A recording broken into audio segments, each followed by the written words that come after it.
likely to understand this chart. Emology chart for decision making. What is this? Because there are two components. There are two components of decision. Decision दो चीजों के लिए लिया जाता है, present और future. Decision के दो कंपोनेंट्स होते हैं. One component is emotion and another component is logic. Right और wrong? How many people feel this is right? How many people feel this is right? Can raise your hand please? Please.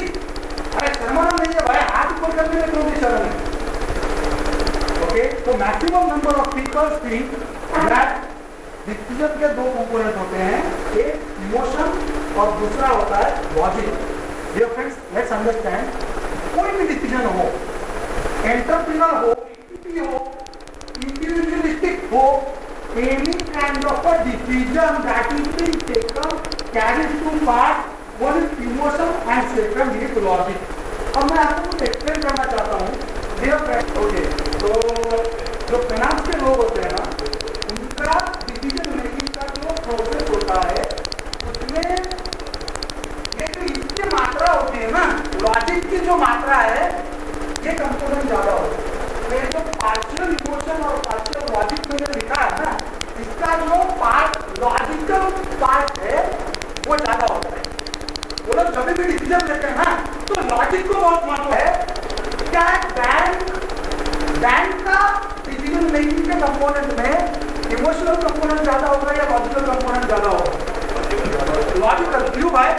Bank emotional नहीं होती है क्या? Bank कोई emotional पे decision नहीं लेती है क्या? क्या बैंक कोई एसएमई स्कीम नहीं लेके आती है क्या?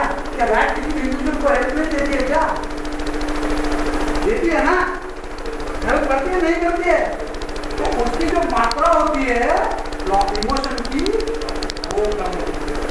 ओके, तो डिसीजन हम लोग जब लेते हैं तो इन चीजों को समझना बहुत जरूरी है.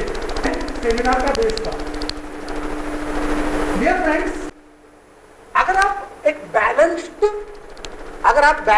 कर सकते हो ना, बैलेंस इमोशन का लॉजिक का, जहां पे इमोशन ज्यादा वापरना है, कहां पे इमोशन कम वापरना है, कहां पे लॉजिक ज्यादा इंपॉर्टेंट है, कहां पे इमोशन ज्यादा इंपॉर्टेंट है. अगर इस चीज को आप एज ए एंटरप्रेन्योर एंटिटी ठीक तरह से समझो, एज ए इंडिविजुअल आप समझो, तो आपके फैमिली में कोई प्रॉब्लम नहीं होगा, आपके कस्टमर के साथ में कोई झगड़े नहीं होंगे, आपके वेंडर के साथ में कोई लोचे लपाटे नहीं होंगे, आपका सेलिंग स्मूथ होगा, आपके कस्टमर रिलेशन जबरदस्त होंगे, आप एक जबरदस्त डायरेक्टर कहलाओगे, सब कुछ जबरदस्त होगा, आप हाईली मोटिवेटेड रहोगे और आपके जो भी डिसीजन होंगे वो हमेशा परफेक्ट और बैलेंस्ड होंगे. इसकी शुरुआत खाली यहां से हो रही है. कैसे होगा, इसके लोचे जो है वो आगे आ जाएंगे. Let's go to the next slide. ये स्लाइड मैंने बनाया है dear friends for you all. This is a emology filter. अभी हमको ये समझना है कि ये जो इमोलॉजी चार्ट मैंने आपको दिखाया, तो इमोलॉजी चार्ट देख के कुछ लोगों को ये समझा होगा कि लोचा तो है. डियर फ्रेंड्स, ये एक इमोलॉजी फिल्टर है. इस फिल्टर के थ्रू आप अगर चले जाएंगे ना, जो पर्टिकुलर्स मैं आपको देता हूं, अपने आप के अंदर की जो पर्टिकुलर्स अगर आप इस फिल्टर के थ्रू फिल्टर करके आगे निकल जाएंगे, तो आप नेगेटिव साइड से पॉजिटिव साइड की तरफ 100% चले जाएंगे. इस चार्ट के अंदर आप देख लेना, ये नेगेटिव साइड है नीचे की और ऊपर की जो है पॉजिटिव साइड है. डियर फ्रेंड्स, नेगेटिव साइड में देखो क्या क्या है. पर्सनल ईगो, ये तो हमारा सबसे गहरा दोस्त, ये हमारा सबसे best friend. Ego is the best friend, सबसे गहरा दोस्त इस दुनिया का. डियर फ्रेंड्स, हमको इसको निकालना पड़ेगा. इसके साथ ये जो जय वीरू की दोस्ती है, इसको तोड़नी पड़ेगी हमको, क्योंकि इस जय वीरू की दोस्ती को अगर हम नहीं छोड़ेंगे तो शायद अपने शोले का जो एंड है, गब्बर हमारे ऊपर मात करके चला जाएगा. एक दिन इसको छोड़ना पड़ेगा. एक बात याद रख लेना, आज आपको मेरा स्टेटमेंट लाइफ में कभी तो 100% याद आएगा. एक सेमिनार मैंने अटेंड किया था बहुत साल पहले. उस शख्स ने ऐसा इस दोस्त का साथ छोड़ने के लिए, और शायद उस दिन उस वक्त आपके हाथ से समय निकल गया होगा। Dear friends, why should I attitude, मैं क्यों करूं, मेरा डिपार्टमेंट नहीं है, वो लोन डिपार्टमेंट है ना, आप लोन में चले जाओ।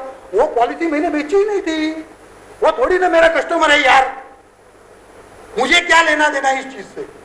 ये जो व्हाई आई, मेरा पार्टनर देख लेगा ना, he is the person who can take, who will take the decision, I am no one. अरे लेकिन आज वो है नहीं, वो 10 दिन के लिए बाहर चला गया है, अभी डिसीजन तो लेना पड़ेगा ना किसी को। आज तुम्हारा कलीग नहीं है, अगर तुम्हारे कलीग के लिए कुछ करना पड़ेगा तो करना पड़ेगा ना, नहीं कर सकते ऐसा तो नहीं हो सकता है, कुछ ना कुछ तो डिसीजन लेना पड़ेगा। ये attitude, why should I attitude, personal benefit क्या है, मुझे नहीं मिल रहा है तो मैं क्यों हेल्प करूं। एंगर, गुस्सा, ये एक इमोशनल पार्ट है, इमोशनल ट्री के अंदर आता है।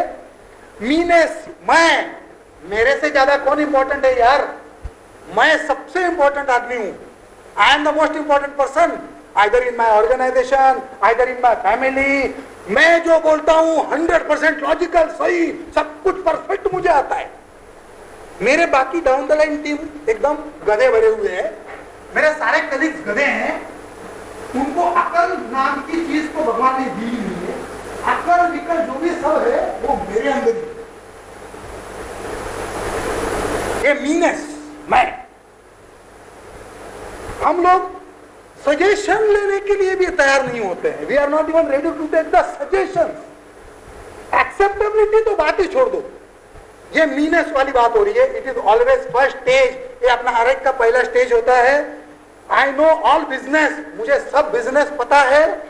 स्टैग्नेशन, ये एक जबरदस्त चीज है, स्टैग्नेशन होता है, आदमियों के अंदर एक ठहराव आ जाता है, एक डिसीजन मेकिंग की प्रोसेस, एक आगे बढ़ने की क्षमता कहीं पे लिमिट हो जाती है, एक स्टैग्नेशन में हम लोग घुस जाते हैं।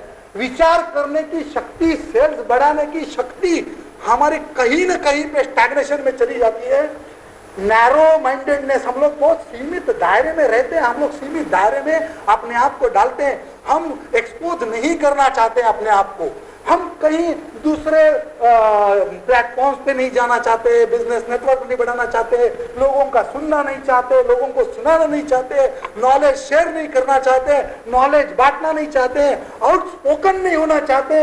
हमारे अंदर ही अंदर एक जबरदस्त दायरा तैयार हुआ होता है, जो साइकोलॉजिकल दायरा हम तोड़ने के लिए तैयार नहीं होते।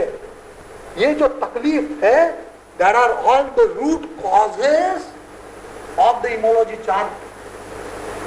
This will, if you can throw away these things, stagnation, narrow-mindedness, copied products, low margin, inward looking companies, seniority problems, hierarchy problems, own cultural problems, ये जो सारे अपने अंदर होते हैं, कंपनियों के अंदर होते हैं, ये आप अगर नेगेटिविटी से पॉजिटिविटी की तरफ अगर लेके आओगे तो देखो क्या क्या आपको मिलेगा।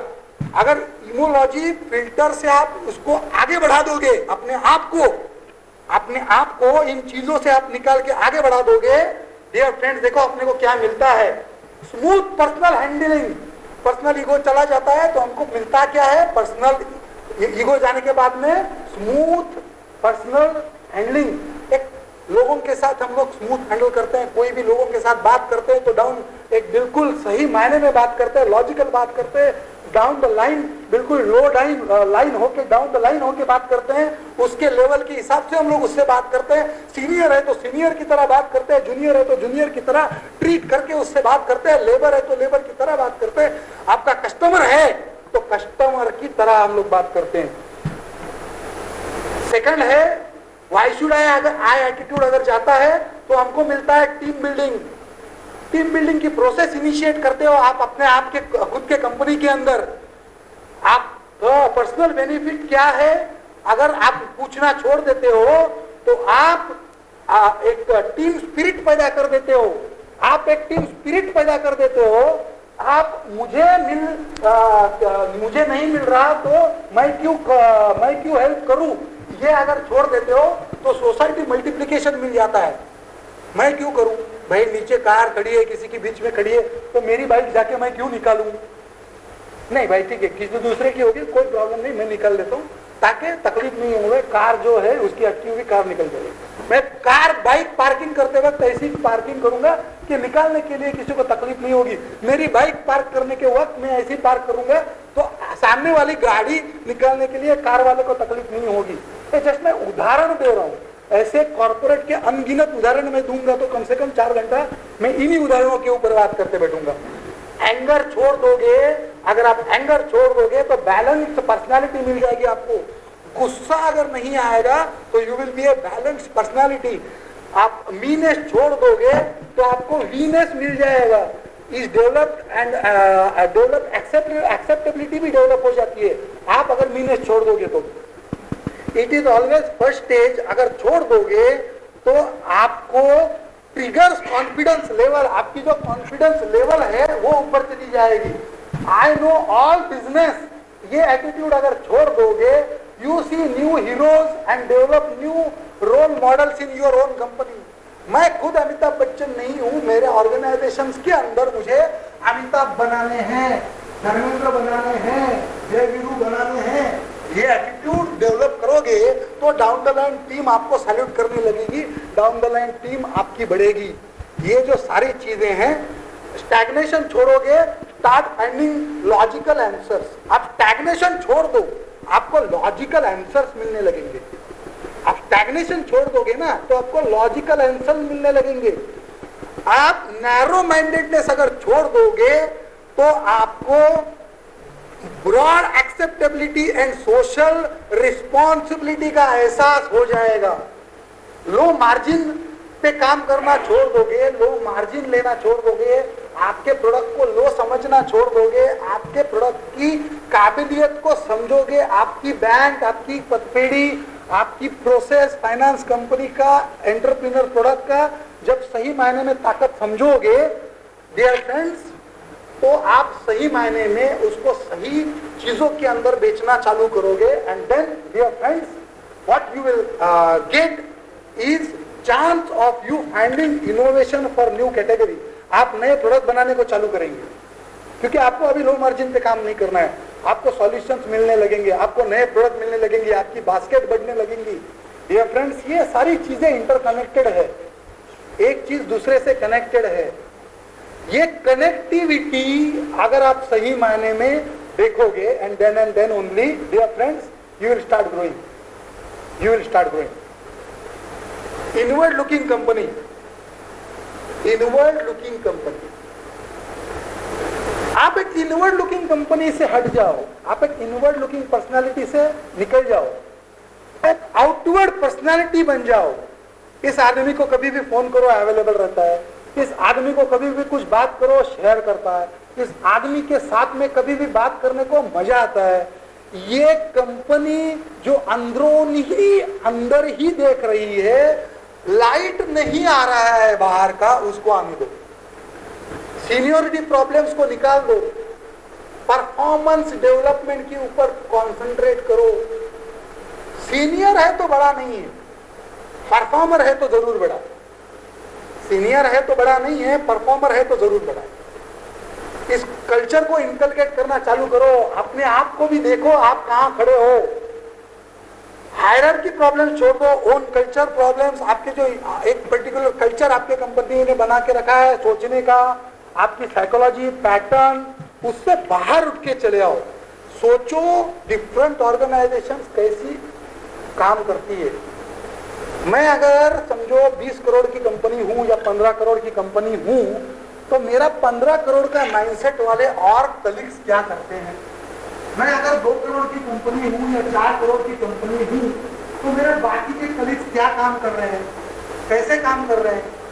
What is the way, what is the thinking pattern, what is the way they decide, what is the growth that they have accepted for themselves, what are the targets, कैसे वो ग्रोथ कर रहे हैं।